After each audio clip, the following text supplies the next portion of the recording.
India versus New Zealand टी20 series के 3 मैचों के मुकाबले में ओपनर बल्लेबाज संजू सैमसन ने मात्र 16 रन बनाए हैं और यही कारण है कि भारतीय टीम के ओपनर बल्लेबाज के तौर पर संजू सैमसन जो खेल रहे हैं उनके ऊपर कई सारे सवाल खड़े हो रहे हैं। सवाल उठने लगा है कि क्या संजू सैमसन आने वाले मैच में खेलते हुए नजर आएंगे। सवाल दूसरा भी उठ रहा है कि क्या संजू सैमसन आने वाले टी20 वर्ल्ड कप के सीरीज में भारतीय टीम की तरफ से first choice opener wicket keeper बल्लेबाज होंगे। सवाल इसलिए भी उठने लगा है क्योंकि संजू सैमसन का परफॉर्मेंस तीनों मैच में एकदम से 0 के बराबर था और वहीं पर अदर बल्लेबाज जो बाकी के बल्लेबाज हैं वह 200 के ऊपर के स्ट्राइक रेट से रन बना रहे हैं।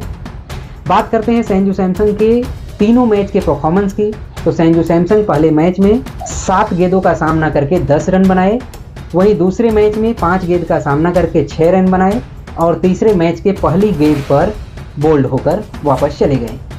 यही रीजन है कि अब सवाल कई एक्सपर्ट भी उठाने लगे हैं। दरअसल अगर संजू सैमसन को अगले मैच में चांस मिलता है अपने परफॉर्मेंस को दिखाने का और अपने आप को साबित करने का, तो मुझे लगता है कि उन्हें अपने आप को साबित कर देना चाहिए और अगर नहीं कर पाते हैं तो अब शायद मुश्किल हो जाएगा कि संजू सैमसन टी20 फॉर्मेट के मुकाबले में खेलते हुए नजर आए। जैसा कि आपने देखा होगा हमारे उप कप्तान शुभमन गिल को टी20 फॉर्मेट से बाहर कर दिया गया है। हालांकि अब कई एक्सपर्ट का ऐसा मानना है कि शुभमन गिल कितना भी बेस्ट परफॉर्मेंस कर ले लेकिन उनके लिए टी20 फॉर्मेट में रास्ता बंद हो चुका है। लेकिन मेरा ऐसा मानना है कि शुभमन गिल टी20 फॉर्मेट का भी एक अच्छा खिलाड़ी हैं। अगर उन्हें चांस मिलता है आगे अपने आप को साबित करने का तो शायद वह टी20 फॉर्मेट में अच्छा परफॉर्मेंस करके दिखा सकते हैं। बात करते हैं दूसरे खिलाड़ी ईशान किशन की। ईशान किशन का जो परफॉर्मेंस रहा है वह कई सारे खिलाड़ियों के ऊपर सवाल खड़ा करता है। कई सारे खिलाड़ी ऐसे हो गए कि संजू सैमसन के ऊपर सवाल खड़ा करता है, वहीं पर दूसरे ओपनर हमारे शुभमन गिल के ऊपर सवाल खड़ा करता है।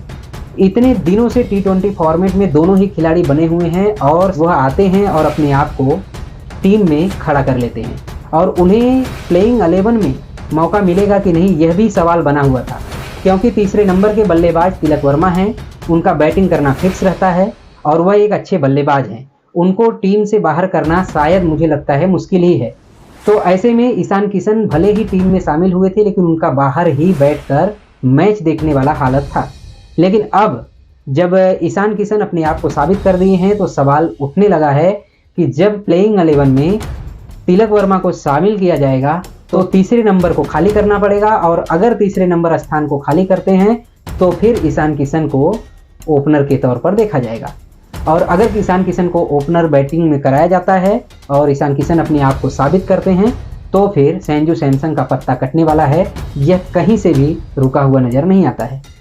बीसीसीआई की तरफ से खबर निकल कर आई है कि कई बल्लेबाज हैं जिनको ओपनर के तौर पर देखा जा रहा है, जैसे कि तिलक वर्मा हो गए, ईशान किशन हो गए, संजू सैमसन हो गए और सबसे बेस्ट विकेट कीपर ओपनर बल्लेबाज मुझे लगता है कि ईशान किशन से बेहतर कोई नहीं कर पाएगा और जिस तरह का ईशान किशन का परफॉर्मेंस रहा है वह लाजवाब है।